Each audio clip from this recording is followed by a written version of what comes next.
어허, 이 노인 냄새. 돈 먹는 하마도 아니고 병원비는 어쩔 거야, 진짜. 더 이상 꼴 보기 싫으니 그만 나가요. 뺨을 후려치는 듯한 며느리의 악다구니에 정신이 아득해졌습니다. 그 순간 거친 손길이 제 머리채를 잡아챘고 저는 그대로 현관 바닥에 나동그라졌습니다. 쿵 하고 부딪힌 무릎보다 더 시린 것은 그런 아내의 등 뒤에서 끝내 내 눈을 피하는 아들놈의 비겁한 눈빛이었습니다. 엄마 며칠만이라도 좀 나가 계세요. 민정이가 너무 힘들어하잖아. 쾅 하고 닫히는 현관문 너머로 며느리의 싸늘한 비웃음 소리가 들려왔습니다. 내 평생을 바쳐 키운 아들이 3개월 시한부인 이 어미를 이렇게 내버렸습니다. 그때는 미처 몰랐습니다. 그날의 그 차가운 현관 바닥과 지옥 같던 모욕이 내 남은 인생과 그리고 저들의 모든 것을 송두리째 뒤흔들어 놓을 거대한 폭풍의 시작이 될 줄은. 사연 시작 전에 무료로 할 수 있는 구독과 좋아요를 눌러주시면 제게 큰 힘이 됩니다. 모든 일의 시작은 불과 한 달 전이었습니다. 그날도 나는 동이 트기 전 새벽 4시에 몸을 일으켰습니다. 온몸에 뼈마디가 쑤시고 비명을 질러댔지만 평생을 그렇게 살아온 몸뚱이는 기계처럼 움직였습니다. 푸석한 얼굴을 찬물로 겨우 헹궈내고 낡은 몸빼 바지 위로 두툼한 외투를 걸쳤습니다. 어둠이 채 가시지 않은 골목길을 나설 때 입에서 하얀 입김이 훅 하고 뿜어져 나왔습니다. 새벽 시장의 공기는 언제나 비릿한 생선 냄새와 사람들의 활기로 가득 차 있었습니다. 내 20평 남짓한 좌판 광천상에는 내 인생 그 자체였습니다. 25에 남편을 먼저 보내고 갓난쟁이 아들 상식이의 젖 한번 제대로 물릴 새 없이 악착같이 생선을 팔았습니다. 내 손에 박인 굳은 살과 깊게 팬 주름 하나하나가 다 상식이를 위해 새겨진 훈장이었습니다. 그날따라 유독 속이 쓰리고 등이 칼로 애는 듯 아파왔지만 나는 애써 웃으며 손님을 맞았습니다. 아이고, 사모님 오셨어? 오늘 고등어가 아주 기름지고 좋아. 내 목소리를 들은 단골이 걱정스레 물었습니다. 화자씨, 얼굴이 왜 이렇게 안 좋아? 어디 아픈 거 아니야? 아니요, 괜찮여.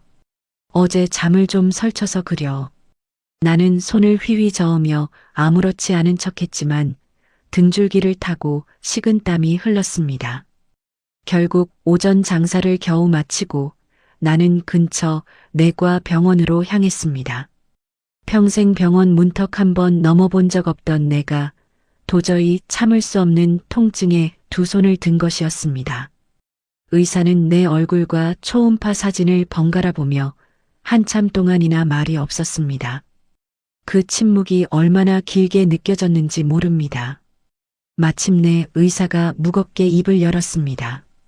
할머니, 아무래도 큰 병원으로 가보셔야겠습니다. 췌장 쪽이 많이 안 좋습니다. 병원에서 받은 최종 진단은 내 남은 삶을 송두리째 무너뜨렸습니다. 췌장암 말기, 앞으로 남은 시간은 길어야 석 달. 의사의 말이 귀에 제대로 들어오지 않았습니다. 망치로 머리를 얻어맞은 것처럼 멍했습니다. 병원 복도에 주저앉아 한참을 울었습니다. 내가 뭘 그리 잘못 살았나, 남편 없이 아들 하나 잘 키워보겠다고 내 젊음 다 바쳤는데 이게 무슨 날벼락인가 싶었습니다. 하지만 절망도 잠시, 나는 이를 악물었습니다. 죽는 건 무섭지 않았습니다. 내가 없으면 홀로 남을 내 아들 상식이가 눈에 밟혔습니다. 번듯한 건설회사 부장으로 장가가서 토끼 같은 손주까지 낳아준 내 자랑스러운 아들. 그 아들 얼굴 한 번 더 보고 따뜻한 밥 한 끼 더 해먹이고 가는 게 내 마지막 소원이었습니다. 떨리는 손으로 아들에게 전화를 걸었습니다. 상시간 하다. 엄마. 웬일이야 이 시간에? 아들의 목소리는 언제나처럼 바쁘고 조금은 귀찮음이 묻어 있었습니다. 나는 목구멍까지 차오르는 울음을 꾹꾹 눌러 삼키며 말했습니다.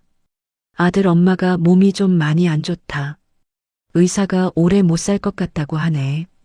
수화기 너머로 잠시 침묵이 흘렀습니다. 이윽고 들려온 아들의 목소리는 당황한 기색이 역력했습니다. 뭐, 그게 무슨 소리야 갑자기. 어디가 얼마나 안 좋은데? 나는 차마 암이라는 말은 꺼내지 못하고 그냥 기력이 많이 쇠했다고만 둘러댔습니다. 그리고 내 마지막 소원을 조심스럽게 꺼냈습니다. 아들 염치 없지만 엄마가 너희 집에 들어가서 며칠만이라도 좀 지내면 안 될까? 그냥 우리 아들 얼굴 보면서 그렇게 가고 싶어서 그런다. 그 주 주말 나는 평생 내 분신과도 같았던 시장 가게를 헐값에 정리하고 작은 보따리 하나만 든 채 아들의 집으로 향했습니다. 강남의 번쩍이는 주상복합 아파트는 내가 사는 낡은 연립주택과는 다른 세상이었습니다. 현관 비밀번호를 누르고 들어서는 순간 나는 마치 다른 나라에 온 것 같은 위화감을 느꼈습니다. 나를 맞이한 것은 며느리 김민정이었습니다. 그녀는 나를 아래 위로 훑어보더니 대놓고 코를 찡그렸습니다. 어머니, 오셨어요? 아이고, 이게 무슨 냄새야. 나는 내 옷에 배어있을 생선 비린내에 얼굴이 화끈거렸습니다. 미안하다, 새아가. 시장에서 바로 와서 그렇다. 얼른 씻으마. 됐어요. 일단 들어오세요. 며느리는 손가락 끝으로 내 보따리를 받아들고는 마치 더러운 것을 만진다는 듯 서둘러 베란다 구석에 던져놓았습니다. 아들 상식이는 퇴근하고 돌아와서야 내 얼굴을 볼 수 있었습니다. 엄마 오셨어요? 몸은 좀 어떠세요? 나는 아들의 얼굴을 보자마자 눈물이 핑 돌았습니다. 괜찮다, 아들. 너 보니까 다 나은 것 같다. 하지만 아들은 이내 며느리의 눈치를 보며 내게서 한 발짝 물러섰습니다. 그날 저녁 식사 시간은 가시방석이 따로 없었습니다. 며느리는 내가 수저를 들 때마다 못마땅한 표정을 지었고 국물이라도 한 방울 흘릴세라 매서운 눈으로 나를 감시했습니다. 내 잠자리는 거실 소파였습니다. 밤이 깊어지자 안방에서 아들 부부가 나누는 소리가 희미하게 들려왔습니다. 여보, 나 정말 저러고는 못 살아. 온 집안에 비린내가 진동을 하는 것 같아. 그리고 저 노인네, 병원비는 어쩔 건데? 우리 상현이 유학 자금 모으는 것도 빡빡한 거 알잖아. 조금만 참아, 민정아. 엄마가 얼마나 계시겠어. 의사가 석 달이라고 했잖아. 석 달? 석 달 동안 내가 저 노인네의 병수발을 들라고? 당신 미쳤어? 난 절대 못해. 나는 소파에 누워 이불을 머리끝까지 뒤집어 쓴 채 소리 죽여 울었습니다. 내 아들이, 내 유일한 희망이었던 아들이 내 죽을 날만 손꼽아 기다리고 있었습니다. 심장이 갈기갈기 찢기는 것 같았습니다. 그날 이후 며느리의 구박은 노골적으로 변했습니다. 내가 조금이라도 기침을 하면 인상을 썼고 내가 먹는 약봉지를 보며 저 약값이 다 얼마야 하고 혼잣말처럼 중얼거렸습니다. 아침마다 어머니, 언제까지 누워만 계실 거예요? 청소하는데 걸리적거려요 라며 나를 타박했고 내가 겨우 몸을 일으켜 소파에 앉아 있으면 일부러 내 앞에서 보란 듯이 방향제를 뿌려댔습니다. 어머니 때문에 집안 공기가 이게 뭐예요? 환기를 시켜도 냄새가 안 빠지네. 아들은 그런 아내의 행동을 못 본 척했습니다. 내가 서러운 눈으로 쳐다보면 그는 슬그머니 시선을 피하며 스마트폰만 들여다볼 뿐이었습니다. 어쩌다 눈이라도 마주치면 그는 엄마 민정이가 원래 좀 깔끔 떨어서 그래. 엄마가 이해 좀 해라며 며느리 편을 들기 바빴습니다. 나는 점점 말을 잃어갔습니다. 몸의 통증보다 마음의 상처가 더 깊어져 갔습니다. 밥맛도 잃고 잠도 제대로 이루지 못했습니다. 하루하루 말라가는 나를 보며 며느리는 오히려 흡족한 표정을 짓는 것 같았습니다. 그리고 운명의 그날이 왔습니다. 며느리가 아끼는 외동아들, 내 손주 상현이의 생일 파티가 열리는 날이었습니다. 며느리는 아침부터 분주하게 움직이며 내게 쏘아붙였습니다. 오늘 상현이 친구 엄마들 와요. 어머니, 오늘 하루만이라도 제발 방구석에 조용히 좀 계세요. 아시겠어요? 나는 고개를 끄덕일 수밖에 없었습니다. 오후가 되자 며느리처럼 화려하게 차려입은 여자들이 하나둘씩 집으로 들어왔습니다. 나는 작은 방에 숨어 있다가 화장실이라도 가려고 조심스럽게 문을 열었습니다. 그때 거실에서 들려오는 며느리의 목소리에 발걸음을 멈췄습니다. 어머, 민정아. 너희 시어머니는 어디 사셔? 이런 좋은 집에 모시고 살지. 아휴, 말도 마. 우리 시어머닌 시장에서 생선 팔던 사람이라 교양머리가 없어. 냄새나고 무식해서 내가 같이 못 살아. 지금은 요양원에 계셔. 나는 내 귀를 의심했습니다. 분명히 집안에 있는 나를 요양원에 있다고 거짓말을 하는 며느리의 목소리에 피가 거꾸로 솟는 것 같았습니다. 나도 모르게 거실로 나갔습니다. 세아가 지금 뭐라고 했니? 내 모습에 며느리와 친구들은 기겁을 했습니다. 며느리의 얼굴이 새하얗게 질리더니 이내 분노로 시뻘겋게 달아올랐습니다. 손님들이 돌아간 후 며느리는 참았던 분노를 터뜨렸습니다.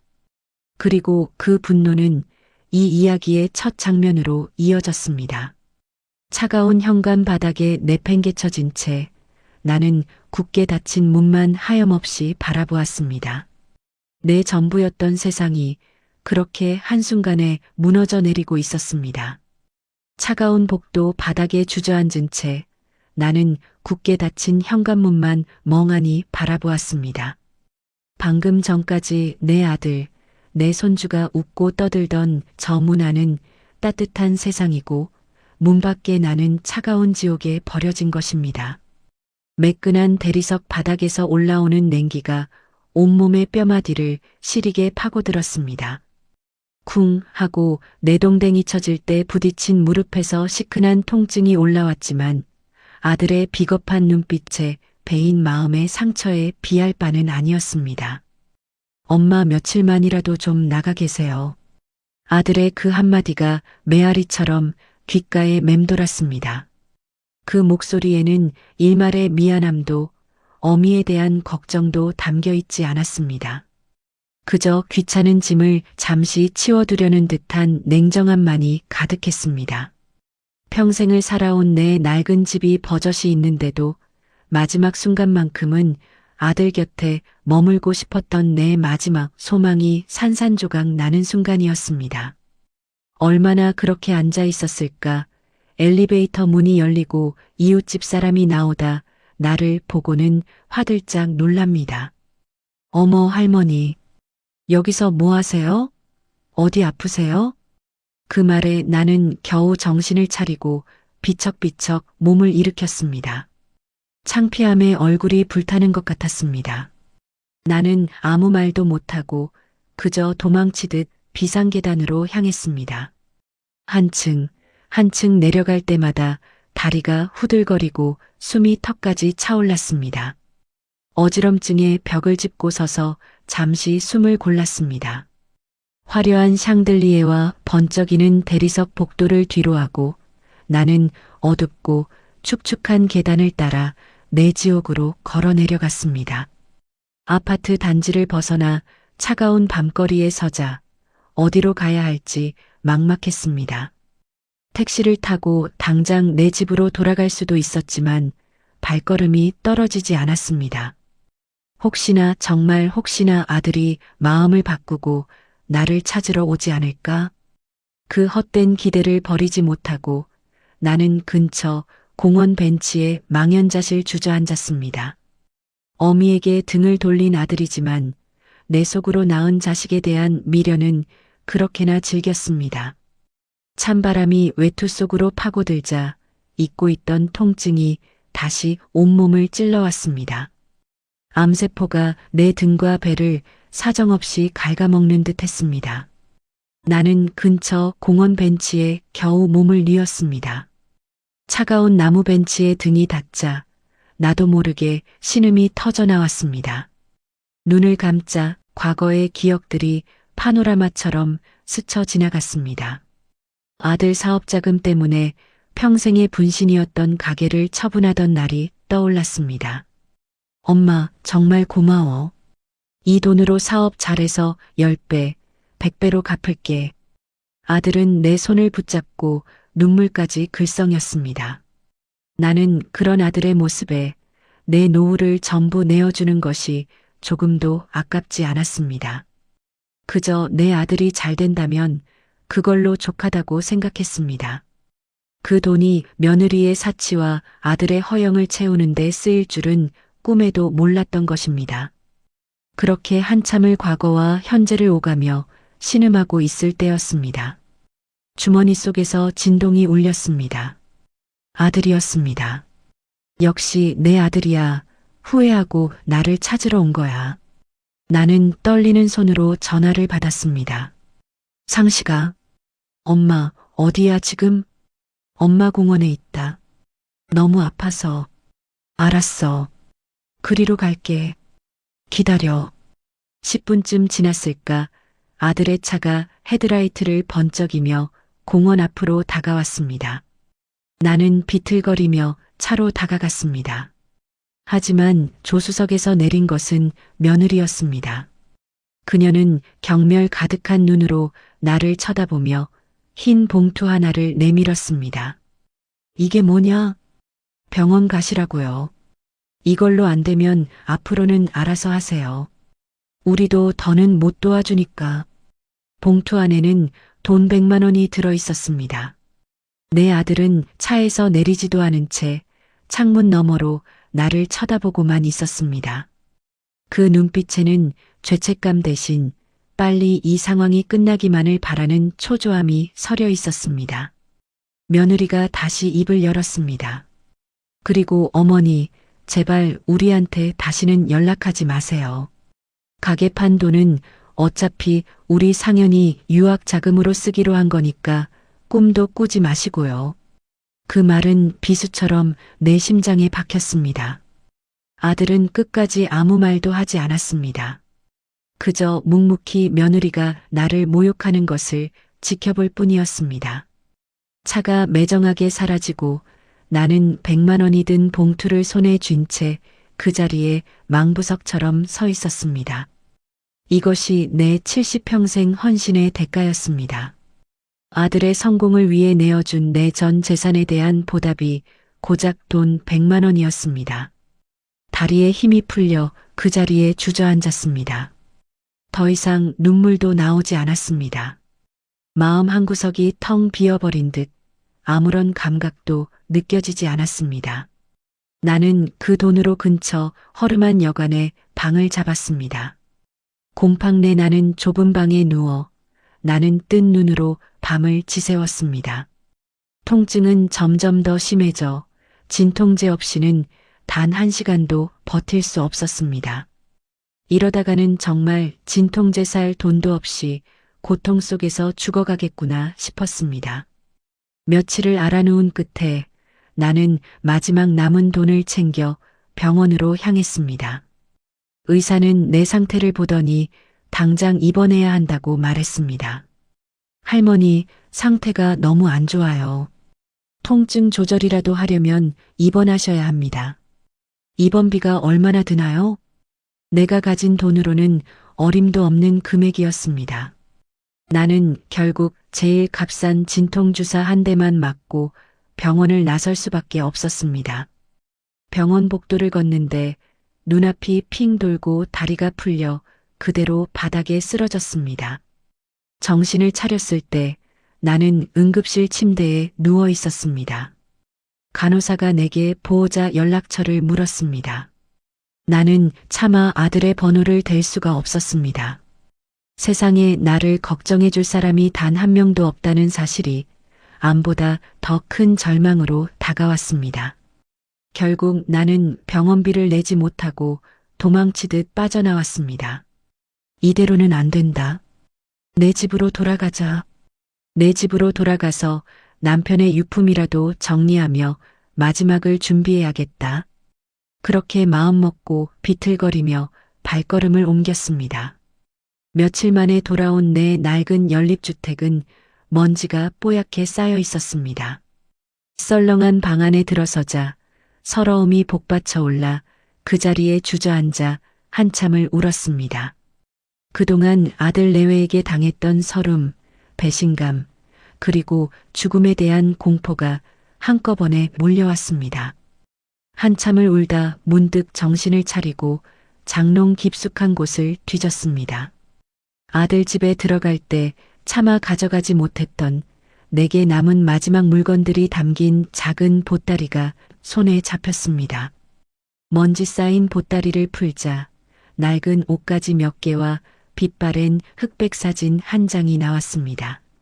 젊은 시절 늠름한 남편과 내 품에 안겨 환하게 웃고 있는 아기 상식이의 모습이었습니다. 사진을 쓰다듬는데 뜨거운 눈물이 후두둑 떨어졌습니다.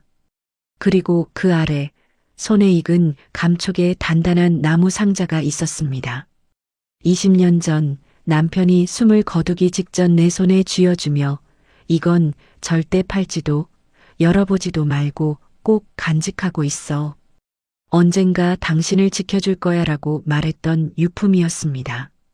그동안은 그저 남편의 채취가 묻은 마지막 물건이라 소중히 간직했을 뿐 그 안에 무엇이 들었는지 까맣게 잊고 살았습니다. 죽음의 문턱에서 사람은 지푸라기라도 잡고 싶어지는 법입니다. 내게는 남편이 남긴 이 낡은 나무 상자가 마지막 지푸라기였습니다. 상자 표면을 쓸어내리자 20년의 세월이 먼지가 되어 흩날렸습니다.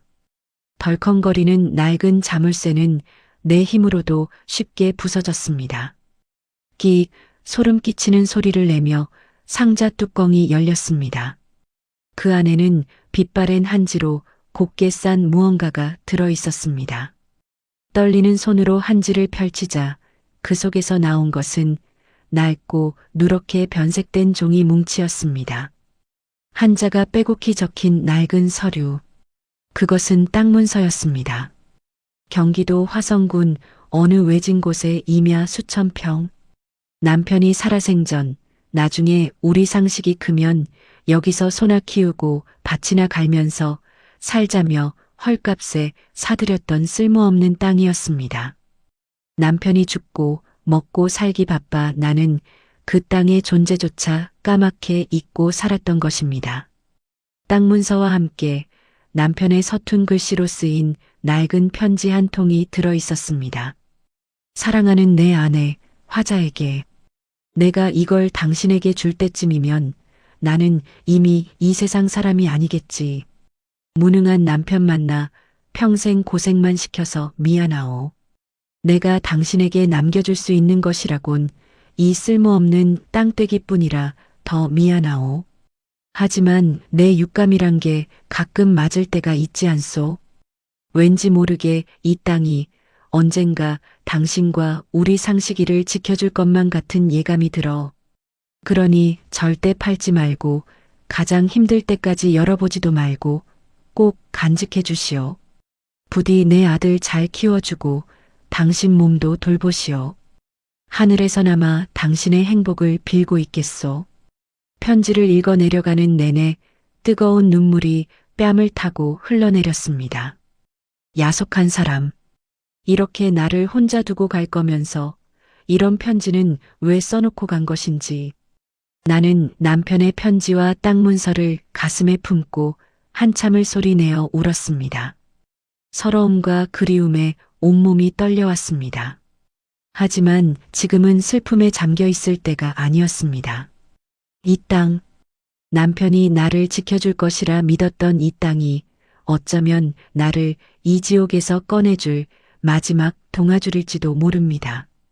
나는 다음 날 새벽같이 몸을 일으켰습니다. 밤새 끔찍한 통증으로 잠을 설쳤지만 어제와는 다른 무언가가 내 안에서 꿈틀거리고 있었습니다. 그것은 희망이었습니다. 나는 주머니에 남은 마지막 돈을 털어 땅 문서에 적힌 화성군청으로 향하는 버스에 몸을 실었습니다. 2시간을 넘게 달려 도착한 군청은 낯설고 삭막했습니다. 나는 지적과를 찾아가 번호표를 뽑고 차례를 기다렸습니다. 내 차례가 되어 창구에 앉자 젊은 공무원이 무심한 표정으로 나를 쳐다봤습니다. 어르신, 무엇을 도와드릴까요? 저기 이 땅에 대해서 좀 알아보려고 하는데요. 나는 주머니에서 꼬깃꼬깃한 땅 문서를 꺼내 내밀었습니다. 공무원은 누런 문서를 받아들고는 잠시 의아한 표정을 짓더니 컴퓨터에 무언가를 입력하기 시작했습니다.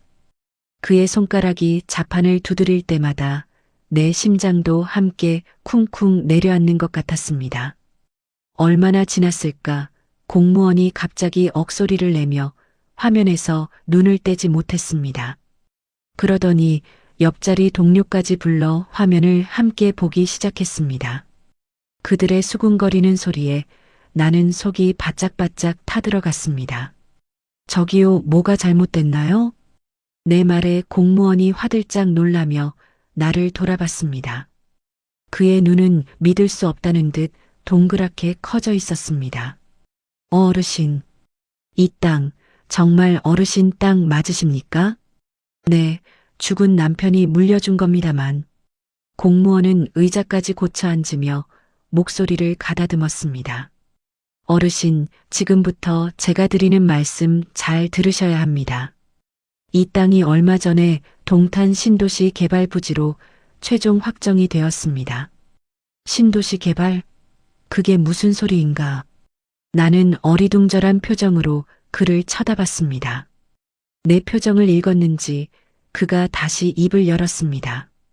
그러니까 나라에서 어르신 땅을 사들이기로 했다는 겁니다. 보상금이 책정이 되었는데 그는 잠시 말을 멈추고는 침을 꿀꺽 삼켰습니다. 그리고는 거의 속삭이듯 내게 말했습니다. 보상금이 3천억 원입니다. 3천억. 그 숫자를 듣는 순간 나는 내 귀를 의심했습니다. 세상에 3천억이라니. 시장에서 고등어 한 손에 몇천 원 더 받으려고 목이 쉬어라 외치던 내게 3천억은 상상조차 할 수 없는 다른 세상의 이야기였습니다. 나는 너무 놀라 입도 뻥긋하지 못하고 그저 공무원의 얼굴만 멍하니 바라보았습니다. 저 정말입니까? 잘못 보신 거 아니고요? 아닙니다, 어르신. 여기 서류를 보십시오. 보상금 지급 절차 안내문도 곧 등기로 발송될 겁니다. 공무원이 내민 서류에는 3천억 원이라는 0이 몇 개인지 셀 수도 없는 숫자가 선명하게 박혀 있었습니다. 나는 그 숫자를 보고 또 보았습니다. 꿈이 아니었습니다. 현실이었습니다. 나는 군청을 어떻게 빠져나왔는지 기억나지 않습니다. 정신을 차렸을 때 나는 다시 공원 벤치에 앉아 있었습니다. 손에는 보상금 내역이 적힌 서류가 들려 있었습니다. 나는 서류를 내려다보다가 문득 하늘을 올려다보았습니다. 여보 보고 있어? 당신이 날 살렸어. 나도 모르게 터져나온 울음은 서러움이 아닌 기쁨과 경이로움의 눈물이었습니다. 한참을 그렇게 울고 웃기를 반복하다가 문득 정신이 번쩍 들었습니다. 3천억. 이제 내게는 돈이 있었습니다. 이 돈만 있으면 지긋지긋한 암도 고칠 수 있을지 모릅니다. 최고급 병원에서 최고의 의사에게 치료를 받을 수 있었습니다. 나는 당장 서울로 가는 버스에 올라탔습니다. 그리고는 국내 최고의 암센터라는 대형 병원으로 향했습니다. 진료를 기다리는 내내 나는 상상했습니다. 이 병을 깨끗이 낫고 건강해진 모습으로 아들 내외 앞에 나타나는 모습을, 그리고 그들에게 말하는 겁니다. 너희가 버린 이 어미가 사실은 3천억 부자였다라고. 그들의 경악하는 표정을 상상하는 것만으로도 통쾌함에 심장이 두근거렸습니다. 내 이름이 불리고 진료실로 들어갔습니다.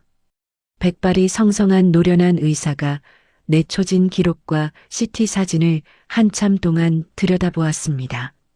그의 표정이 점점 심각해지는 것을 보며 나는 다시 불안감에 휩싸였습니다. 역시 너무 늦은 걸까? 이 돈이 있어도 소용이 없는 걸까? 의사가 마침내 입을 열었습니다. 환자분, 이전에 어느 병원에서 진료를 받으셨습니까? 네, 동네 내과에서요. 혹시 그 병원 진단 기록 전부 가지고 계십니까? 의사의 알 수 없는 질문에 나는 고개를 갸웃거렸습니다. 그의 눈빛은 날카롭게 빛나고 있었습니다. 그는 내 CT 사진과 이전 병원의 소견서를 번갈아 보더니 믿을 수 없다는 듯 혼잣말을 내뱉었습니다. 이게 어떻게 췌장암 말기란 말인가? 아무리 봐도 이건. 그의 마지막 말은 내 심장을 그대로 꿰뚫었습니다. 나는 자리에서 벌떡 일어날 뻔했습니다. 선생님, 그게 무슨 말씀이세요? 의사는 나를 쳐다보며 조심스럽지만 단호한 목소리로 말했습니다. 환자분, 아무래도 정밀 검사를 다시 해봐야겠습니다. 제 소견으로는 이건 암이 아닐 가능성이 매우 높습니다. 의사의 마지막 말은 천둥 소리처럼 내 귓전을 때렸습니다. 암이 아닐 가능성이라니. 지난 몇 주간 나를 지옥의 고통 속으로 몰아넣었던 그 끔찍한 병이 암이 아닐 수도 있다니. 나는 믿을 수 없다는 듯 의사의 얼굴만 멍하니 바라보았습니다. 선생님, 그게 정말입니까? 하지만 동네 병원에서는 분명히 석 달밖에 못 산다고. 일단 흥분하지 마시고 제 말 들어보세요. 의사는 차분하게 설명하기 시작했습니다. 내 CT 사진에서는 분명 염증 소견이 심하게 보이지만 암세포에서만 나타나는 특징적인 형태는 보이지 않는다는 것이었습니다. 이전 병원에서 췌장염이 심해진 것을 암으로 오인했을 가능성이 있다는 말이었습니다. 물론 아직 단정할 수는 없습니다. 정확한 진단을 위해 입원해서 MRI와 조직 검사를 진행해야 합니다. 나는 그 자리에서 당장 입원 수속을 밟았습니다.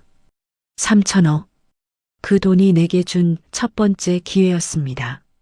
나는 병원의 VIP 병실, 가장 좋은 침대에 누워 온갖 검사를 받았습니다.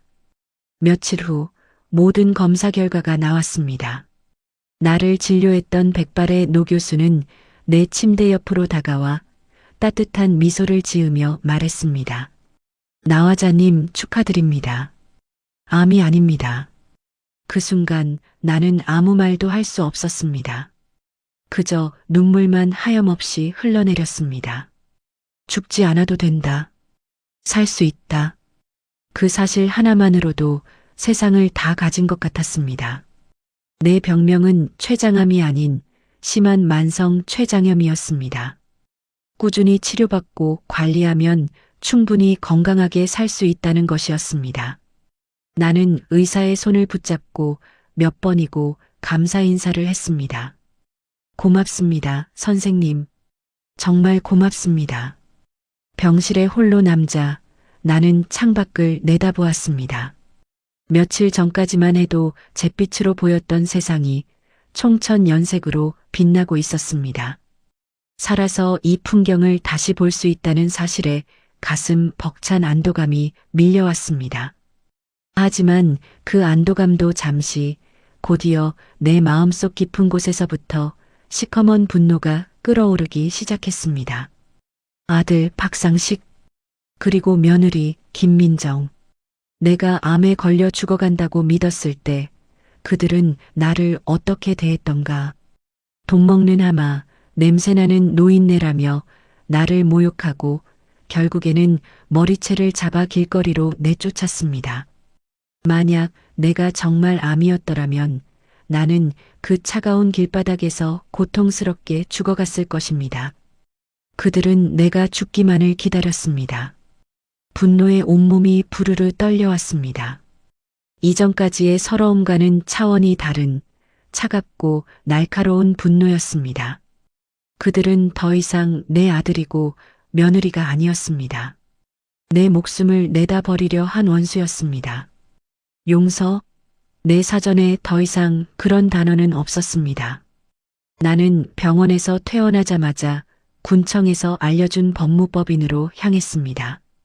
3천억이라는 거대한 보상금 수령 절차는 복잡했습니다. 세금 문제부터 시작해서 처리해야 할 서류가 산더미 같았습니다.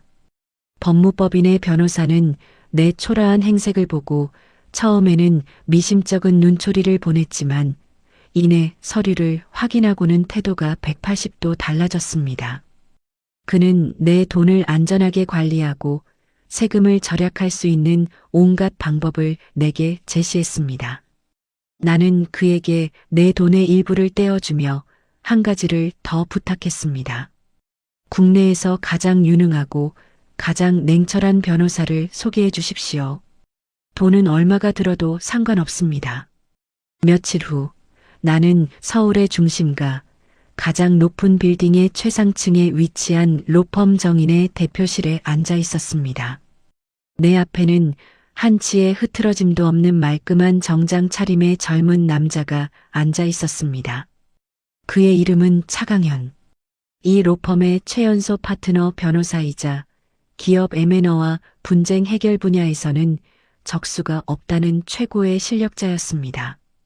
차강현 변호사는 날카로운 눈으로 나를 쳐다보며 물었습니다.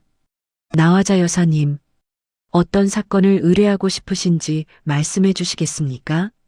그의 목소리는 차갑고 건조했지만 눈빛에서는 상대를 꿰뚫어 보는 듯한 예리함이 느껴졌습니다. 나는 지난 몇 달간 내가 겪었던 모든 일을 눈물 한 방울 흘리지 않고 담담하게 털어놓았습니다. 시한부 판정을 받았던 일, 아들 내외에게 구박받고 쫓겨났던 일, 그리고 기적처럼 얻게 된 3천억과 오진 판정까지. 내 이야기가 끝나자 차 변호사는 잠시 동안 말이 없었습니다. 그는 턱을 괜 채 알 수 없는 표정으로 나를 바라보고 있었습니다. 그의 침묵에 나는 초조해졌습니다. 변호사님, 혹시 제 이야기가 너무 막장 같아서 믿기 힘드십니까? 내 말에 차 변호사가 처음으로 희미하게 입꼬리를 올렸습니다. 아니요, 여사님. 세상에는 드라마보다 더한 일들이 비일비재합니다. 저는 그저 여사님께서 원하시는 것이 정확히 무엇인지 가늠해 보는 중이었습니다. 그가 물었습니다. 그래서 여사님께서 원하시는 것은 아드님 내외로부터의 사과입니까? 나는 그의 눈을 똑바로 쳐다보며 단호하게 고개를 저었습니다. 아니요. 그렇다면 가게를 처분해서 넘겨준 돈을 돌려받고 싶으신 겁니까? 아닙니다. 내 대답에 차강현 변호사의 눈이 흥미롭다는 듯 빛났습니다. 그것도 아니라면 혹시 그들을 법적으로 처벌하고 싶으신 겁니까? 존속학대, 유기 등의 혐의를 적용할 수는 있겠지만 실형까지 가게 하기는 쉽지 않을 겁니다. 나는 찻잔을 내려놓고 내 안에 들끓는 차가운 분노를 담아 내 평생 처음으로 누군가에게 이토록 단호한 목소리로 말했습니다. 사과도 돈도 처벌도 아닙니다. 내가 원하는 것은 그런 하찮은 것들이 아닙니다. 나는 잠시 숨을 골랐습니다. 그리고는 내 복수의 서막을 여는 첫마디를 내뱉었습니다. 변호사님, 저는 그 아이들이 가진 모든 것을 빼앗고 싶습니다. 그들이 의지하고 있는 직장, 그들이 자랑스러워하는 집, 그들이 쌓아 올린 위선적인 명예, 그 모든 것을 제 손으로 산산조각 내서 그들이 저를 내쫓았던 것과 똑같이 차가운 길바닥에 나앉게 만들고 싶습니다. 내 말에 차강현 변호사의 얼굴에 마침내 선명한 미소가 떠올랐습니다. 그것은 마치 재미있는 사냥감을 발견한 사냥꾼의 미소 같았습니다. 알겠습니다, 여사님. 여사님께서 원하시는 것이 무엇인지 정확히 이해했습니다. 완벽한 파멸이로군요. 나는 눈물 대신 차가운 결의에 찬 목소리로 그에게 나의 마지막 말을 전했습니다. 네, 맞습니다. 변호사님, 그러니 도와주십시오. 그놈들에게 지옥을 보여주세요. 파멸에도 순서가 있는 법입니다, 여사님. 가장 달콤한 꿈을 꾸게 한 뒤에 가장 높은 곳에서 떨어뜨려야 가장 고통스러운 법이지요. 차강현 변호사의 목소리는 얼음장처럼 차가웠지만 이상하게도 내 속을 시원하게 만들어 주었습니다. 내 앞에 앉은 이 젊은 변호사는 내 안에 들끓는 분노를 완벽하게 이해하고 있었습니다. 그는 단순한 법률 대리인이 아니었습니다. 내 복수를 완성시켜줄 최고의 지휘자였습니다. 그날 이후 나는 완전히 다른 사람이 되기로 결심했습니다. 차 변호사는 내게 최고의 스타일리스트와 에티켓 강사를 붙여주었습니다. 평생 생선 비린내만 묻히고 살았던 내 거친 손은 부드러운 관리를 받았고 시장 좌판을 지키느라 햇볕에 검게 탄 내 얼굴에는 값비싼 화장품이 발렸습니다. 낡은 몸빼 바지 대신 내 몸에 꼭 맞는 고급스러운 원피스를 입고 허리가 아파 구부정했던 내 자세는 꼿꼿하게 펴졌습니다. 거울 속에 비친 내 모습은 더 이상 시장의 생선 장수 나화자가 아니었습니다. 수천억 원의 자산을 움직이는 기품 있는 사모님의 모습이었습니다. 하지만 내 겉모습이 변하는 것만으로는 부족했습니다. 차 변호사는 내게 복수의 대상에 대해 냉정하게 공부해야 한다고 말했습니다. 적을 완벽하게 파멸시키려면 적을 가장 잘 알아야 합니다. 우리의 첫 번째 목표는 내 아들 박상식이었습니다. 차 변호사가 조사한 자료에 따르면 박상식은 대영건설이라는 중견 건설사의 부장이었습니다. 그는 회사에서 실력보다는 아부와 처세술로 자리를 지키고 있었고 더 큰 성공에 대한 야망과 허영심으로 가득 차 있었습니다. 박상식 부장은 현재 회사의 경영권 분쟁에 깊이 관여하고 있습니다. 창업주인 회장과 그의 아들인 사장 사이의 갈등이 심각한 상황인데 박 부장은 사장 라인에 붙어서 M&A를 통해 한몸 챙기려는 속셈을 가지고 있습니다.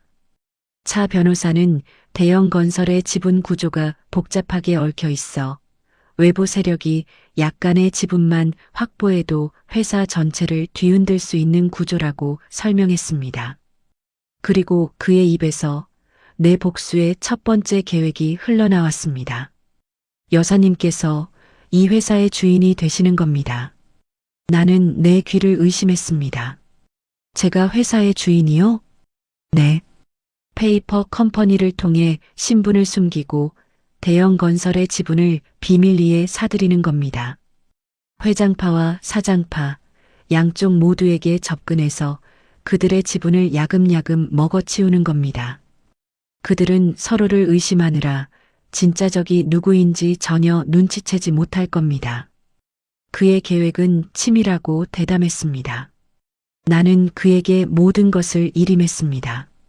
며칠 후 나는 차 변호사가 마련해준 강남의 최고급 시니어 타운에 입주했습니다. 철저한 보안과 최고의 시설을 갖춘 곳이었습니다. 나는 그곳에서 해외에서 온 미스터리한 자산가 행세를 하며 차 변호사를 대리인으로 내세워 복수의 첫 발을 내디뎠습니다. 차 변호사는 오션 캐피탈이라는 유령 투자회사를 내세워 주식시장에 흩어져 있는 대형 건설의 지분을 조용히 매입하기 시작했습니다. 물밑에서의 작업은 순조롭게 진행되었습니다. 아무도 오션 캐피탈의 실체가 며칠 전까지 길바닥을 헤매던 70 노인이라는 사실을 상상조차 하지 못했습니다. 그 무렵 나는 아들 내외의 소식이 궁금해졌습니다. 차 변호사에게 부탁해 그들의 일상을 몰래 촬영한 영상을 받아보았습니다. 영상 속에서 내 며느리 김민정은 여전히 친구들과 어울려 명품 쇼핑을 즐기고 있었습니다. 그녀는 친구들에게 나에 대해 이렇게 말하고 있었습니다. 우리 시어머니, 그 늙은이, 쫓아냈지. 어디 가서 죽었는지 살았는지 알게 뭐야. 아주 속이 다 시원해. 그 말을 들으며 나는 더 이상 분노조차 느끼지 못했습니다. 그저 저 가엾은 것들을 어떻게 가장 고통스럽게 무너뜨릴 수 있을까 하는 차가운 생각만이 머릿속을 맴돌았습니다. 아들 박상식의 모습도 보였습니다. 그는 회사 동료들과의 술자리에서 허세를 부리고 있었습니다. 요즘 우리 회사에 큰 손이 들어온 거 알아? 오션 캐피탈이라고 아주 작정하고 지분을 쓸어 담고 있더라고. 다들 회사가 넘어가는 거 아니냐고 불안해하는데 나는 이게 기회라고 봐. 그는 술에 취해 붉어진 얼굴로 떠들어댔습니다. 우리 사장님 라인만 잘 타면 이번 M&O 때 제대로 한 자리 챙길 수 있다고. 그때 되면 강북에 있는 이 빌어먹을 아파트도 팔고 타워 팰리스로 이사 가는 거야. 아무것도 모른 채 제 손으로 제 무덤을 파고 있는 아들의 모습을 보니 헛웃음이 나왔습니다. 저 어리석은 것. 자신이 꿈꾸는 인생 역전의 길을 자신이 내쫓은 늙은 어미가 쥐고 있다는 사실을 까맣게 모르는 저 모습이 한심하고 가여웠습니다. 지분 매입은 순조롭게 진행되었습니다. 한 달 만에 우리는 대형 건설의 지분 15%를 확보하는 데 성공했습니다. 이제 회사의 2대 주주로 올라서며 본격적으로 경영권 분쟁에 개입할 수 있는 힘을 갖게 되었습니다. 회사 내부는 창업주인 회장과 아들인 사장, 그리고 정체불명의 투자자인 우리 세 세력 간의 팽팽한 긴장감이 감돌기 시작했습니다. 어느 날 저녁 차 변호사가 나를 찾아왔습니다. 그의 얼굴에는 만족스러운 미소가 걸려 있었습니다. 여사님, 드디어 박상식 부장이 미끼를 물었습니다. 그게 무슨 말입니까? 박 부장이 오션 캐피탈의 실체를 알아내겠다며 우리 측에 접촉을 시도해 왔습니다. 사장 라인의 대표 자격으로 우리와 손을 잡고 회장의 지분을 빼앗아 오겠다는 제안을 하려는 속셈입니다. 나는 창밖에 화려한 야경을 내려다보며 차갑게 입꼬리를 올렸습니다. 잘 됐군요. 그 아이가 제 발로 지옥에 걸어 들어오겠다니. 차강현 변호사가 내게 물었습니다. 어떻게 할까요, 여사님? 만나보시겠습니까? 나는 잠시 생각에 잠겼습니다. 그리고는 내 복수의 다음 단계를 지시했습니다. 아니요. 아직은 때가 아닙니다. 지금 내가 나서면 모든 게 허사로 돌아갈 수 있습니다. 대신 그 아이를 더 애타게 만드세요. 철저하게 무시하고 우리의 힘을 과시해서 그 아이가 스스로 더 낮은 자세로 기어들어오게 만드세요. 나는 내 아들이 어떤 인간인지 잘 알고 있었습니다. 그는 강자에게 약하고 약자에게 강한 비겁한 인간입니다. 자신의 출세를 위해서라면 간이라도 빼줄 것처럼 구는 그런 부류의 인간. 나는 그가 내 발 아래에 무릎을 꿇고 애원하게 만들 작정이었습니다. 차 변호사는 내 지시에 만족한 듯 고개를 끄덕였습니다. 알겠습니다, 여사님. 그렇게 진행하겠습니다. 아마 박 부장은 곧 자신의 어리석음을 깨닫게 될 겁니다. 물론 그때는 이미 너무 늦었겠지만요. 나는 와인 잔을 들어 올렸습니다. 붉은 와인이 샹들리에 불빛에 비쳐 마치 피처럼 보였습니다. 나는 그 잔을 들어 창밖에 펼쳐진 서울의 야경을 향해, 그리고 그 속에서 허황된 꿈을 꾸고 있을 내 어리석은 아들을 향해 나지막이 건배했습니다. 너의 지옥을 위하여. 내 복수의 첫 번째 칼날은 나를 가장 잔인하게 모욕했던 며느리 김민정을 향해야만 했습니다. 아들 박상식을 무너뜨리는 것은 메인 요리입니다. 그 전에 입맛을 돋울 전체 요리가 필요했습니다. 나를 냄새나는 노인네, 돈 먹는 하마라 부르며 머리채를 잡아 흔들었던 그 괘씸한 계집의 자존심부터 짓밟아 놓아야 직성이 풀릴 것 같았습니다. 차강현 변호사가 가져온 서류에는 며느리의 모든 것이 담겨 있었습니다. 그녀는 메종드 민이라는 이름의 작은 수입 명품 편집샵을 청담동에서 운영하고 있었습니다. 그녀의 허영심과 사치의 결정체와도 같은 공간이었습니다. 가게는 늘 적자에 허덕였지만 청담동 사장님이라는 타이틀을 유지하기 위해 아들이 회사에서 횡령한 돈과 내가 아들에게 넘겨준 돈을 야금야금 빼돌려 가게 유지비로 쓰고 있었습니다. 김민정 씨의 가장 큰 자부심이자 가장 큰 약점입니다. 이 가게만 무너지면 그녀의 자존심도 함께 무너져 내릴 겁니다. 차 변호사의 말에 나는 만족스러운 미소를 지었습니다. 그 가게가 입점한 건물이 누구 소유입니까? 현재는 은퇴한 의사 소유의 5층짜리 꼬마 빌딩입니다. 마침 최근에 매물로 내놓았더군요. 내 눈이 빛나는 것을 본 차 변호사가 빙긋 웃으며 말했습니다. 여사님께서 그 건물의 주인이 되시는 겁니다. 좋습니다. 당장 사들이세요. 시세보다 돈을 더 줘도 좋으니 최대한 빨리 처리해 주십시오. 일주일 후 나는 청담동 한복판에 위치한 5층짜리 상가 건물의 주인이 되었습니다. 물론 내 이름이 아닌 차 변호사가 설립한 또 다른 유령 회사의 이름으로 말입니다. 나는 시니어 타운의 안락한 소파에 앉아 차 변호사가 건네준 건물 등기부등본을 물끄러미 바라보았습니다.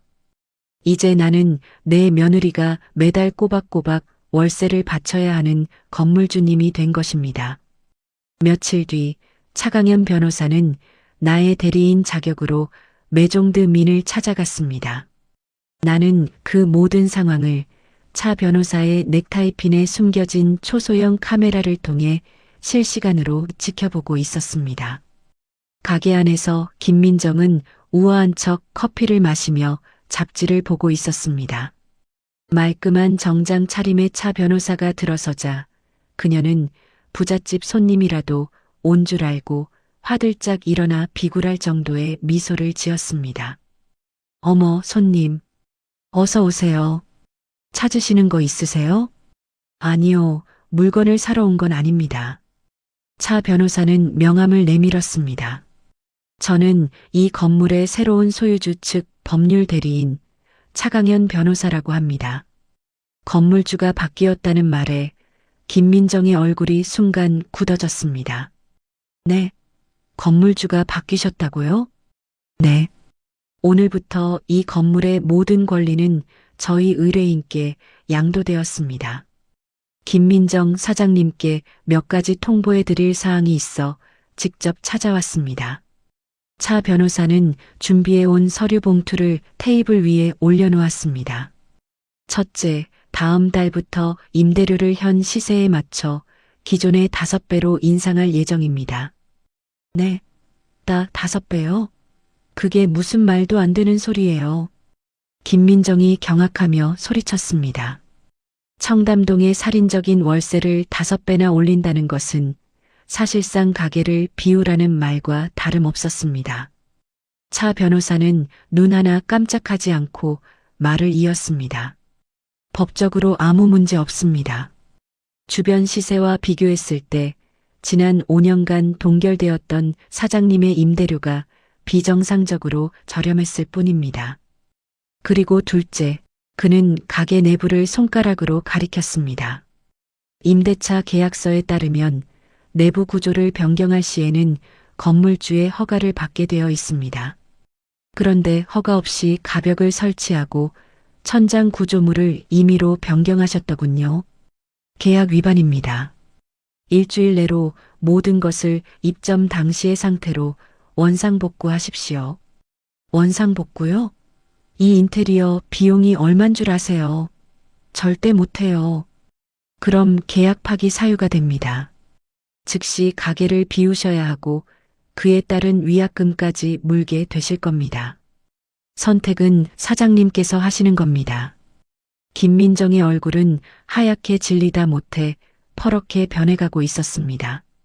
그녀가 애지중지하던 청담동 사장님의 허울이 벗겨지고 시장통 아줌마처럼 악을 쓰기 시작했습니다. 당신들 대체 누구야?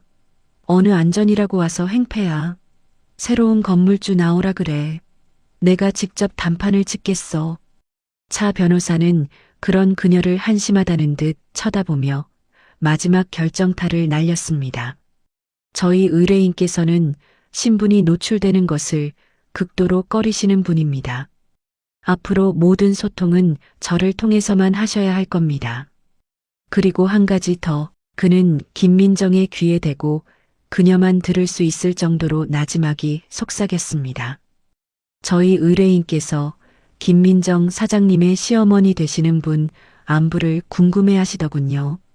시장에서 고생만 하시다 쫓겨나셨다던데 요즘은 어디서 지내시는지 아십니까? 시어머니라는 말에 김민정의 눈이 경악으로 물들었습니다. 그녀는 마치 귀신이라도 본 사람처럼 온몸을 부들부들 떨었습니다. 그걸 당신이 어떻게... 세상에 비밀은 없는 법입니다, 사장님. 그럼 일주일 뒤에 다시 찾아뵙겠습니다. 차 변호사는 가볍게 고개를 까딱하고는 얼어붙은 김민정을 뒤로 한 채 유유히 가게를 빠져나왔습니다. 나는 모니터 너머로 그 모든 광경을 지켜보며 나도 모르게 웃음을 터뜨렸습니다. 통쾌했습니다. 심장이 뻥 뚫리는 것처럼 시원했습니다.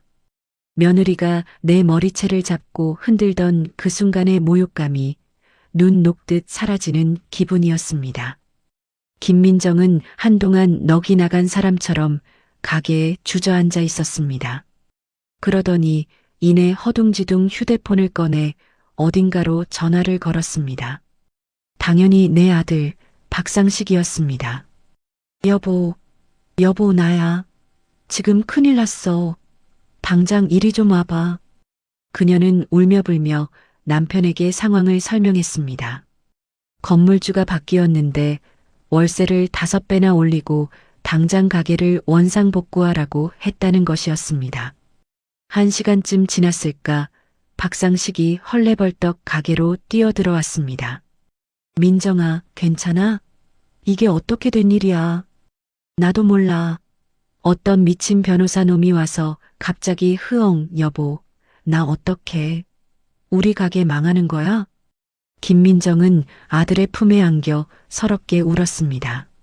내가 그 집에서 쫓겨나던 날, 나를 비웃던 그 싸늘한 모습은 온데간데 없었습니다. 아들은 며느리를 다독이며 말했습니다. 걱정 마. 내가 어떻게든 해결해 볼게. 아니, 어떤 놈들이 감히 우리한테. 그때 박상식의 휴대폰이 울렸습니다. 회사에서 온 전화였습니다. 네, 부장님. 네, 주주총회 소집 공고가 떴다고요? 긴급 안건으로요? 그는 전화를 받으며 얼굴이 점점 심각해졌습니다. 회사에서는 정체불명의 투자자인 오션 캐피탈의 요구로 임시 주주총회가 소집되었다는 소식이었습니다. 아내의 가게 문제와 회사의 경영권 문제가 동시에 터지자 박상식은 완전히 혼란에 빠진 듯 보였습니다. 나는 CCTV 화면 속에서 발을 동동 구르며 어쩔 줄 몰라 하는 아들과 며느리의 모습을 와인잔을 기울이며 감상했습니다.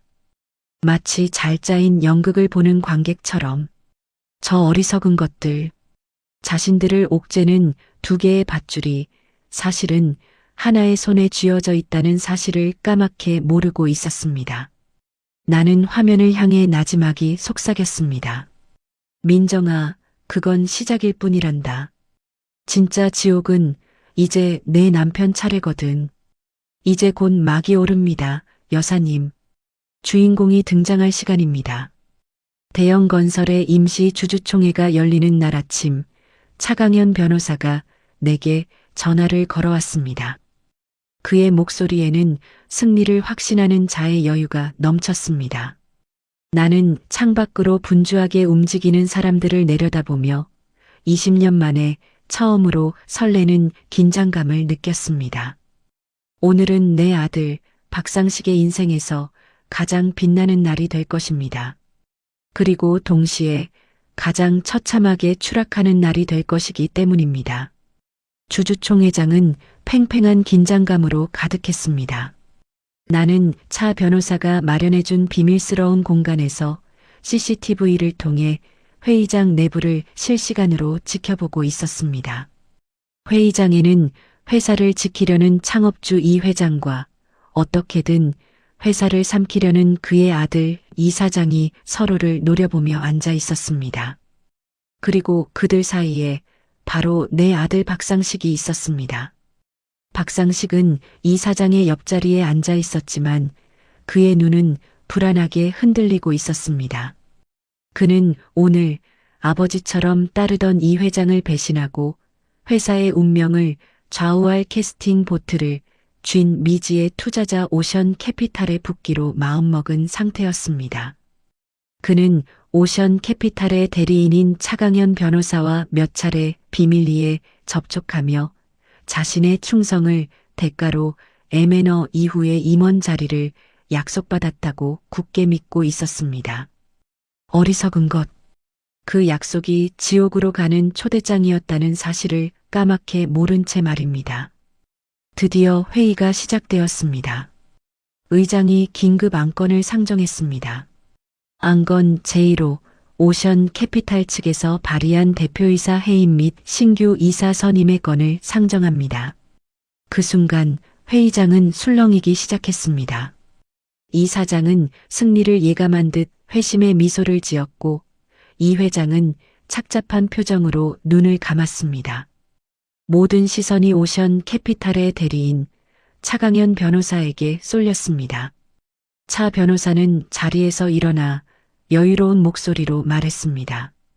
본 안건에 대해 설명하기에 앞서 저희 오션 캐피탈의 실소유주이자 오늘부로 대형 건설의 최대 주주가 되신 분을 이 자리에 직접 모셨습니다.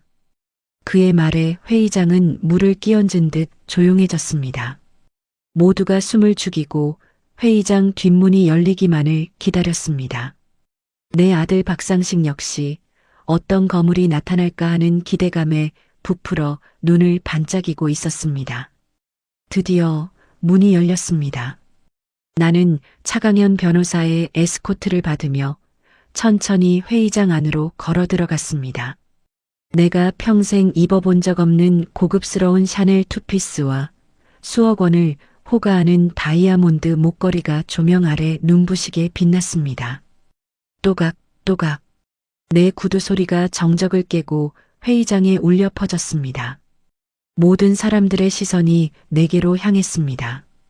그들은 갑자기 나타난 기품 있는 노부인이 누구인지 어리둥절한 표정으로 쳐다보았습니다. 하지만 단 한 사람, 내 아들 박상식만은 자리에서 벌떡 일어났습니다. 그의 얼굴은 믿을 수 없다는 경악과 충격으로 하얗게 질려 있었습니다. 그의 입술이 파르르 떨리며 거의 들리지 않는 목소리로 내 이름을 불렀습니다. 엄마.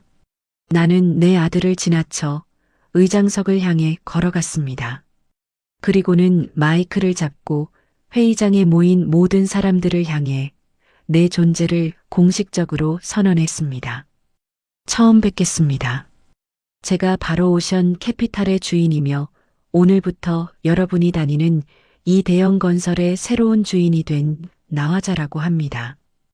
회의장은 그야말로 아수라장이 되었습니다.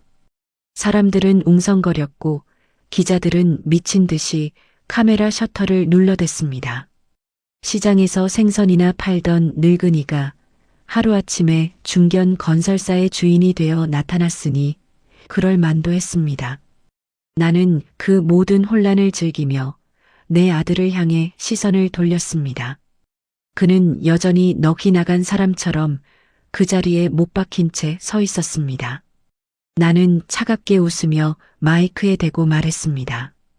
아, 저기 내 아들도 와 있군요. 박상식 부장, 오랜만이지? 내가 머리채를 잡아 내쫓았던 내 늙은 어미가 이렇게 다시 돌아왔단다. 내 말에 회의장의 모든 시선이 박상식에게로 향했습니다. 그는 수치심과 당혹감에 얼굴이 시뻘게 달아올라 아무 말도 하지 못하고 고개만 푹 숙였습니다. 나는 그런 그를 잠시 감상하다가 다시 본론으로 돌아왔습니다. 자, 그럼 본 안건에 대해 말씀드리겠습니다. 저는 이 자리에서 대형건설의 이세준 사장의 해임을 요구합니다. 내 말에 박상식의 편에 섰던 이 사장의 얼굴이 굳어졌습니다. 그는 당황하며 소리쳤습니다. 무슨 소리요? 우리 함께 하기로 한 거 아니었소? 나는 그를 비웃으며 말했습니다. 함께? 나는 당신 같은 사람과 함께할 생각, 눈곱만큼도 없습니다. 그리고 나는 다시 박상식을 향해 시선을 돌렸습니다. 나는 이 자리에서 박상식 부장의 해임 또한 요구하는 바입니다. 박상식이 고개를 번쩍 들었습니다. 그의 눈은 배신감으로 이글거렸습니다. 어머니, 어떻게 저한테 이러실 수 있어요? 제가 어머니 아들이잖아요. 그의 절규에 나는 마이크를 통해 회의장 전체에 울려 퍼지도록 차갑고 명확하게 대답했습니다. 아들이라고? 시한부 판정받은 어미를 독먹는 하마 취급하며 머리채를 잡아 길바닥으로 내쫓은 놈이 내 아들이라고? 나는 준비해온 서류 뭉치를 단상 위로 던졌습니다. 여기 박상식 부장이 지난 3년간 회사 돈을 횡령하고 하청업체로부터 뒷돈을 받은 증거가 모두 들어 있습니다. 심지어 내가 가게를 팔아 마련해준 사업자금마저 빼돌려 제 아내의 사치품을 사는데 썼더군요. 차강현 변호사가 내 말을 이어받았습니다. 증거는 차고 넘칩니다. 우리는 오늘 주주총회가 끝나는 대로 박상식 부장을 특정 경제범죄 가중처벌 등에 관한 법률 위반, 즉 업무상 횡령 및 배임 혐의로 검찰에 고발할 예정입니다. 박상식의 얼굴에서 핏기가 완전히 가셨습니다. 그는 다리에 힘이 풀린 듯 의자에 주저앉았습니다. 그의 옆에서 상황을 지켜보던 이 사장 역시 자신의 편이라 믿었던 박상식의 비리가 폭로되자 망연자실한 표정을 지었습니다. 나는 마지막으로 투표를 제안했습니다. 자, 그럼 주주 여러분께 묻겠습니다. 이세준 사장과 회사 돈을 훔쳐 재배를 불린 박상식 부장의 해임안에 대해 표결을 시작하겠습니다. 결과는 볼 것도 없었습니다. 회사의 창업주인 이 회장 측 지분과 최대 주주인 나의 지분이 합쳐지자 해임안은 압도적인 표 차이로 가결되었습니다. 땅, 땅, 땅. 의사봉이 3번 내리쳐지는 순간 내 아들 박상식의 모든 것이 끝났습니다. 그가 평생을 바쳐 쌓아 올렸다고 믿었던 모든 것이 한순간에 먼지처럼 사라져버린 것입니다. 그는 멍한 표정으로 아무 말도 하지 못하고 그저 나를 바라볼 뿐이었습니다. 나는 단상에서 내려와 그의 앞으로 다가갔습니다. 그리고는 그의 귓가에 세상에서 가장 차가운 목소리로 속삭였습니다. 상식아, 넌 이제 내 아들이 아니다. 내 말을 끝으로 나는 경악과 절망에 빠진 그를 뒤로하고 수많은 카메라 플래시를 받으며 유유히 회의장을 빠져나왔습니다. 아직 내 복수는 끝나지 않았습니다. 이제 겨우 전체 요리가 끝났을 뿐이니까요. 주주총회가 끝난 그날 하늘에서는 마치 내 마음을 아는 듯 차가운 가을비가 내리고 있었습니다. 나는 최고급 시니어 타운의 통유리창 앞에 서서 비에 젖어가는 서울의 풍경을 무심하게 내려다보았습니다. 유리창에 비친 내 모습은 더 이상 초라한 늙은이가 아니었지만 내 마음속은 텅 빈 것처럼 고요했습니다. 복수의 하이라이트가 끝났지만 내 마음속에서 통쾌함과 함께 스멀스멀 피어오르는 것은 알 수 없는 허무함이었습니다. 그날 이후 내 아들과 며느리의 세상은 속절없이 무너져 내리기 시작했습니다. 아들 박상식은 주주총회 직후 업무상 횡령 및 배임 혐의로 검찰에 긴급 체포되었습니다. 차강현 변호사가 수년간 모아온 증거는 너무나도 명백하고 차고 넘쳤습니다. 그는 내가 가게를 팔아 넘겨준 돈까지 끌어다 쓴 사실이 드러나면서 괘씸죄까지 더해져 구속을 피할 수 없게 되었습니다. 한때는 번듯한 건설사 부장으로 어깨에 힘을 주고 다니던 내 아들은 차가운 구치소 바닥에서 뜬 눈으로 밤을 지새우는 신세가 되었습니다. 며느리 김민정의 상황은 더욱 비참했습니다.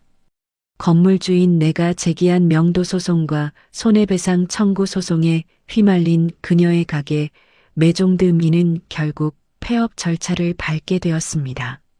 수억 원을 들였다는 인테리어는 철거반에 의해 무참히 부서져 나갔고 가게 안에 있던 명품들은 모두 압류 딱지가 붙어 헐값에 경매로 넘어갔습니다. 그녀의 유일한 자부심이었던 청담동 사장님이라는 타이틀은 한낱 지나간 꿈이 되어버렸습니다. 그들은 마지막 발악으로 내게 연락을 시도했습니다. 아들은 구치소에서 눈물로 쓴 편지를 보내왔고 며느리는 시니어 타운 입구까지 찾아와 무릎을 꿇고 빌었습니다. 어머니, 제가 죽을 죄를 지었어요. 제발 저희 남편 좀 살려주세요. 어머니, 제발요. 나는 CCTV 화면을 통해 비에 젖은 채 아스팔트 바닥에 엎드려 오열하는 며느리의 모습을 무표정하게 바라보았습니다.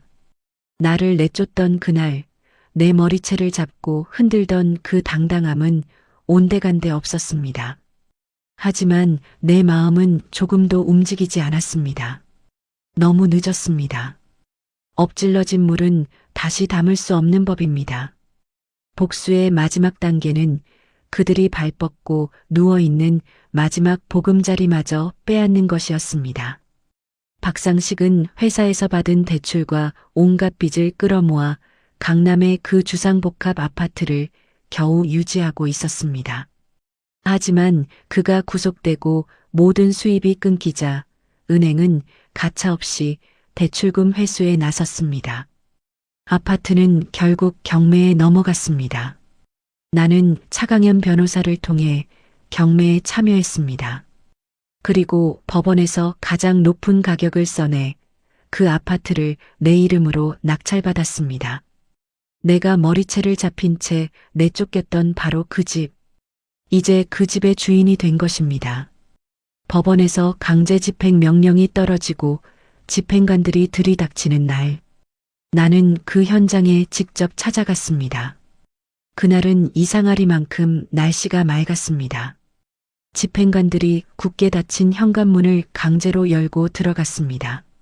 안에서는 며느리의 처절한 비명과 함께 온갖 살림살이가 길바닥으로 쏟아져 나왔습니다. 그녀가 아끼던 명품 가방, 화려한 옷까지 고급 가구들이 마치 쓰레기처럼 아파트 복도에 나뒹굴었습니다. 잠시 후 며느리는 집행관들에게 양팔을 붙들린 채 질질 끌려 나왔습니다. 그녀는 넋이 나간 얼굴로 길바닥에 쌓인 자기 짐들을 바라보다가 저만치 서 있는 나를 발견하고는 귀신이라도 본 듯 비명을 질렀습니다. 어머니, 어떻게 이 집까지. 그녀는 내게 달려와 바짓가랑이라도 붙잡으려 했지만 차 변호사가 고용한 경호원들에게 가로막혔습니다. 그때였습니다. 멀리서 택시 한 대가 서더니 초췌한 모습의 박상식이 내렸습니다. 그는 변호사를 통해 잠시 구속 집행정지를 받아 나온 모양이었습니다. 그는 자신의 집에서 가재도구가 쏟아져 나오고 아내가 울부짖는 광경을 보고는 그대로 자리에 주저앉았습니다. 그리고는 이 모든 것을 지휘하고 있는 나를 발견하고 짐승처럼 울부짖으며 기어왔습니다.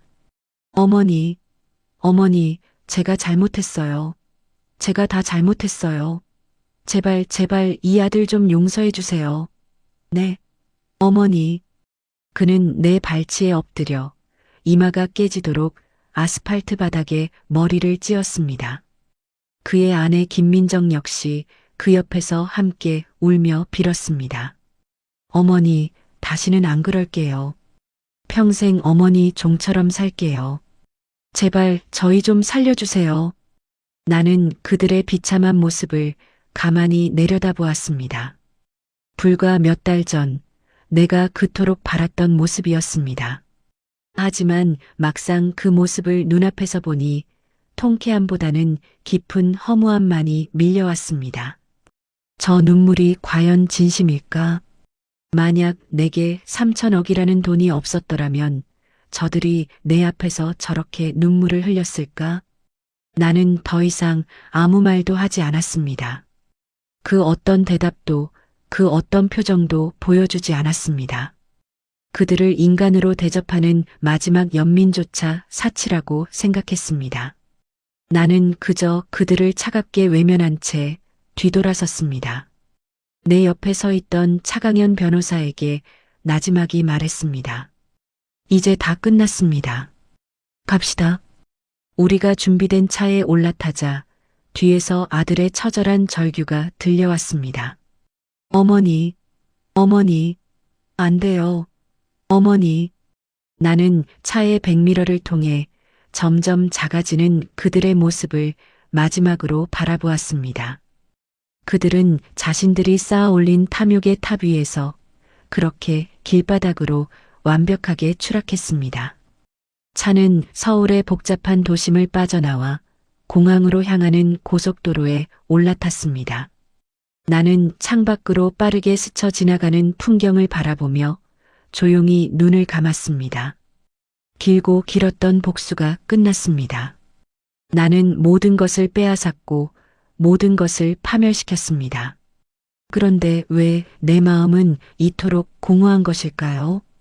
복수는 달콤했지만 그 끝에는 아무것도 남아있지 않았습니다.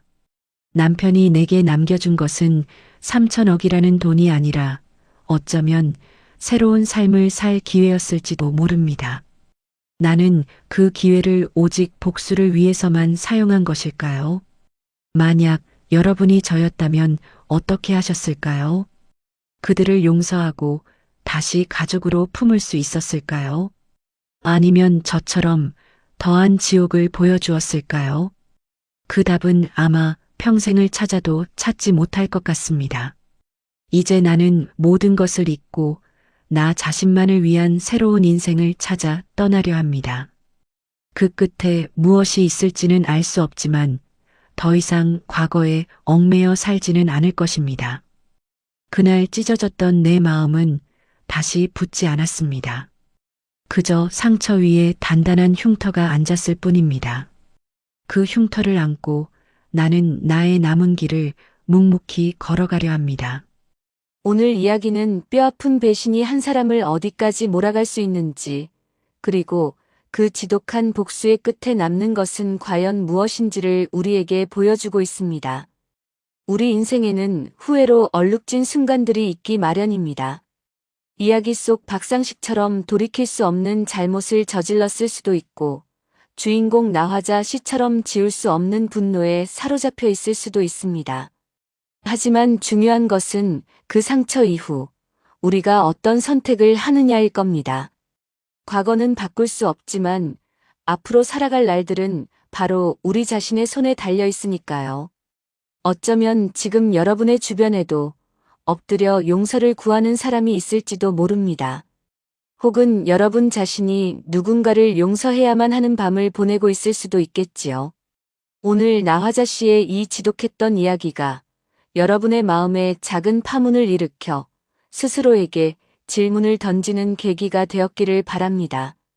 앞으로도 여러분의 마음을 흔들고 때로는 아프게 찌르더라도 결국에는 따뜻한 위로를 건네는 다양한 이야기로 찾아뵙겠습니다. 여러분의 하루가 부디 시린 상처가 아닌 따뜻한 위로로 가득하기를 진심으로 바랍니다. 채널 구독과 좋아요도 잊지 말고 부탁드립니다.